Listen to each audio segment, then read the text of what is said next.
Hello, my name is Dr. Michelle Maidenberg. Today I'm going to be talking about the emotions that we tend to gravitate towards and how we could expand ourselves with more flexibility to be, better balanced and have, again, a wide range of energy around us. So I'm going to give you examples. I was seeing somebody yesterday, a college-age student, and he described to me that, with his girlfriend, when he interacts with his girlfriend, sometimes she'll get very, very guarded and, kind of closed off. And I asked him, what happens after that happens? Because he finds himself feeling very distressed and confused, understandably. And he says that he just gives her space and then, she doesn't really want to talk about it. And then that's about it. So I said to him, how does that leave you feeling? You see that she's distressed and you want to help her, you want to be there for her, you want to support her, and she kind of closes you off. And which, you do give her space when she asks you for it, but you don't really return back to it. So it kind of leaves you in this space where you're wondering and yearning to know how you could be helpful to her, but she won't give you that information and you don't even know what's going on in her mind. So you're left just wondering. And then I said to him, how does it make you feel? And he just said, it's distressing because he really wants to be there to help her, but he doesn't know what to do about it. So he just kind of forgets about it. So it was quite apparent to me that he readily taps into his feeling of sadness, but has a really, really hard connecting to his anger and his frustration and disappointment. And when I asked him about that, like what anger looked like for him and how he experiences anger, and it was so obvious that it was just a feeling that was so foreign to him. And it came with a lot of trepidation and discomfort and anxiety. And my sense is he, has a dad who's pretty evoking, who gets evoked rather quickly and has, I could say, relatively bad temper and gets activated and pretty aggressive. And I think that, in his mind or subconsciously, he doesn't like the way that looks, and he doesn't want to appear to be angry and aggressive because of the way that his, father deals with and acts out his anger. However, the problem with that is that he doesn't get his needs met, because if he doesn't tap into his frustration, disappointment, and anger, then his girlfriend just pushes it under the rug and he's a co-conspirator. So that's the issue with not tapping into the feelings, that, not to have a balanced repertoire of feelings. And I know for myself, I've been really thinking about this. Anger comes really easy to me.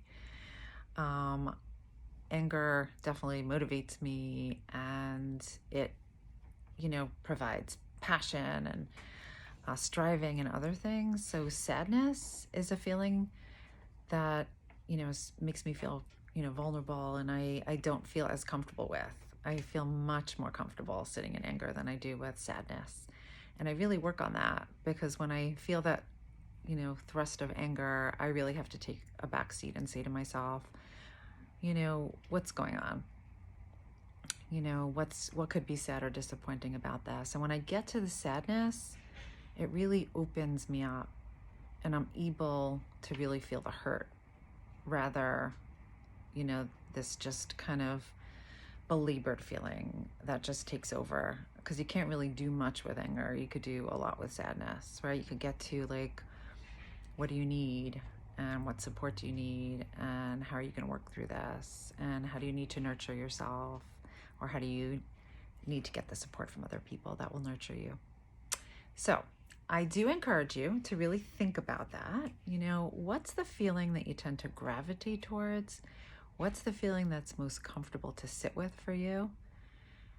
And what's on the opposite end of that? And if you were to entertain those other feelings, what would that look like for you? Or why do you think that you tend to avoid those feelings? Whether it's what you've seen in your life, or how it makes you feel in your body, or the connotation or association that you make about that particular emotion. So the guided meditation is going to be with sitting with our emotions and tapping into the positive affirmations that we have for ourselves. So if you could sit up straight, and when you feel comfortable, you could close your eyes. And I really want you to focus, on your breath and really, really get a sense of how you're feeling in your body. And, think about the emotions that flow inside and outside of you. And what emotion feels most comfortable? And it could be, joy. It could be sadness. It could be anxiousness and fear. It could be anger. And really think about what's the feeling that you tend to gravitate towards. What's the one that you're thrusted towards? And other feelings that you tend to avoid or that tend to feel a lot more uncomfortable. And try to identify the feeling you tend to avoid, whatever that may be. And I want you to just kind of think about what that would look like if you were to be experiencing that feeling. What were to be going on inside of you in your body? What would be going on in your mind? What would you be thinking about? And is there a certain circumstance that you could associate with potentially having that feeling? And if you had that feeling, how you may act on behalf of the feeling. And just kind of sit with that and let it really kind of envelop you. And think about, again, where that would land in your body. Would you be feeling it in your heart? Would you be feeling it in your chest, in your lungs? Would you be feeling it on your shoulders, or maybe on your head, or in your head, maybe in your stomach? And allow it to just be there with you and welcome it. Actually, imagine welcoming it, saying, hello, how are you? Welcome to my home. Sit with me for a little while. Let's get to know each other. Let's open and be flexible. And just think of it as being friendly and warm and supportive and just being with you and allowing you to see different perspectives and open you up to maybe seeing the world differently or to behave in a different way that you wouldn't ordinarily behave. And imagine that feeling of not necessarily closing yourself off or stifling yourself, but actually opening up yourself, opening up your arms and heart and allowing those other feelings to join in. And those affirmations, and say to yourself, I am only me, and I'm okay just the way I am, and I am worthy of love.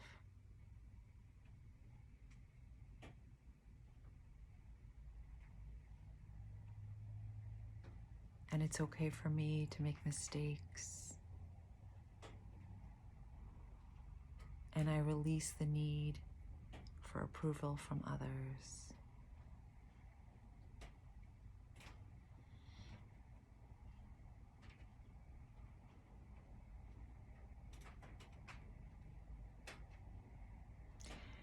And I appreciate all sides of me.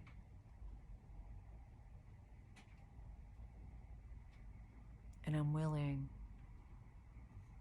to open myself up to all emotions because they all serve a purpose.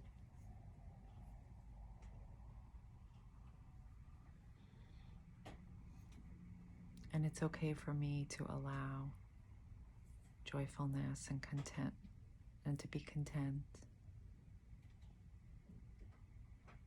And it's okay for me to be frustrated and angry. And it's okay for me to be sad. and sometimes hopeless.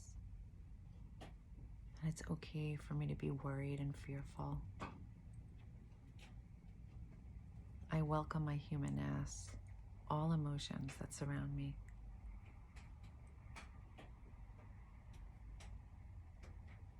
I embrace it all.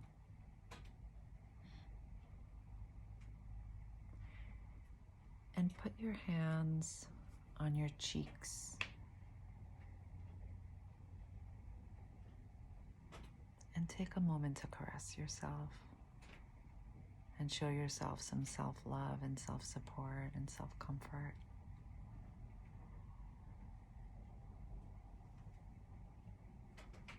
And to actually say it, I love myself.